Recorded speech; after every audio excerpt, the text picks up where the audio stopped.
अस्सलामुअलैकुम। अपना Punjab channel which खुश आमदीद। अज असीं तुहानूं सारिਆਂ ਨੂੰ एक मशहूर लोक दास्तान सुनाउण लगे हां। हीर रांझा एक दिलचस्प लोक दास्तान। हीर रांझा पंजाब दी सब तो मशहूर लोक कहानियां विचों एक है, जिहदी कहानी इश्क, कुर्बानी ते मुकद्दर दे नाल जुड़ी हुई है। इस कहानी दे किरदार हीर ते रांझा ने ना सिर्फ पंजाब दे लोकां दे दिलां विच अपनी जगह बनाई, बल्कि पूरी दुनिया विच मुहब्बत की मिसाल पेश की थी। इस कहानी दियां जड़ां कदीम लोक रवायात, सकाफती विरसे ते इंसानी जज्बात नाल वाबस्ता ने। किरदार हीर हीर एक खूबसूरत ते ज़हीन लड़की है जो कि अपने माँ प्यो दी एक बहुत वड्डी जागीर विच रहिंदी है। ओहदी जवानी दे नाजुक लम्हात विच अपनी बेपनाह खूबसूरती ते मासूमियत दे नाल उन्हें अपनी जिंदगी दी राह विच मुहब्बत ढूंढना शुरू की। हीर दा किरदार औरत दी ताकत ते खुदमुख्तारी दी अलामत है। रांझा रांझा एक सादा मगर जज्बाती गबरू जवान है। हीर दा इश्क उन्हें अपने पिंड तो दूर लै जांदा है। वह एक सादा जमींदार दी औलाद है जो अपने इश्क दे लई अपनी जिंदगी दे हर दुख सहंदा है। रांझा दी मुहब्बत दी दास्तान न सिर्फ एक नौजवान दे ख्वाबां दी तर्जुमानी है, बल्कि उन्हें अपनी मुहब्बत ते लगन नाल अपने इश्क नूं सच्चाई दी शक्ल विच पेश कीता। कहानी दा आगाज़ हीर दे पिंड झंग तो हुंदा है, जदों हीर दी खूबसूरती दे चर्चे हर तरफ हुंदे ने।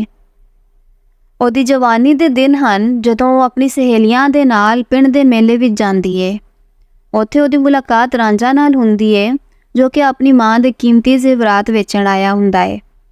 हीर दियां अखां विच मुहब्बत दा जादू हुंदा है ते रांझा ओहदी सादगी ते खूबसूरती दा दीवाना हो जांदा है।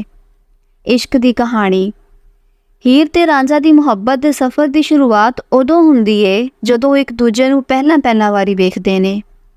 ਉਹਦੇ बाद दोवां दियां मुलाकातां वधदियां जांदियां ने ते ਉਹ एक दूजे दे बगैर जीवन दी सोच नहीं कर सकते।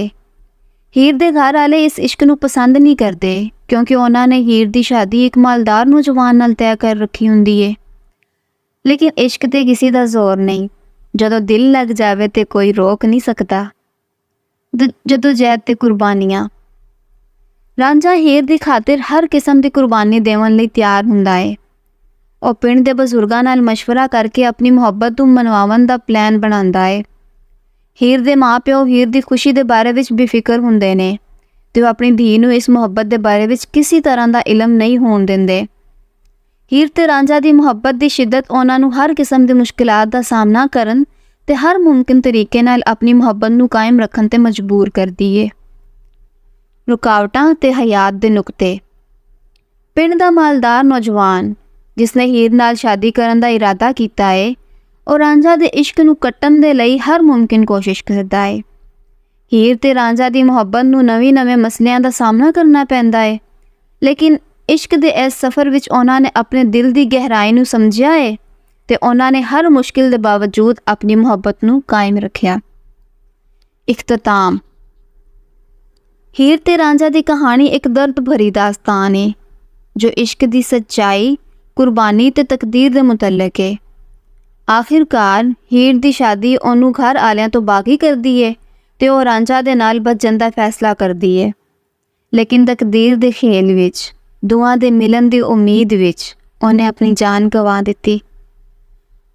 उन्हें अपनी जान दे दीवे नाल एक दूजे नूं हमेशा याद रखिया। हीर रांझा दी कहानी ना सिर्फ पंजाब दी सकाफत दी अक्कासी करदी है, बल्कि इश्क दी शिद्दत, मुश्किलात ते कुर्बानियां नूं वाजिया करदी है। ये दास्तान अज भी हर दिल विच जिंदा है, जिवें मुहब्बत दी खुशबू हर सू बिखरी हुंदी है। हीर ते रांझा दा इश्क सच्चाई ते वफा दी एक मिसाल है, जिहड़ा हर दौर दे आशकां लई मिशल राह बन चुकिया है।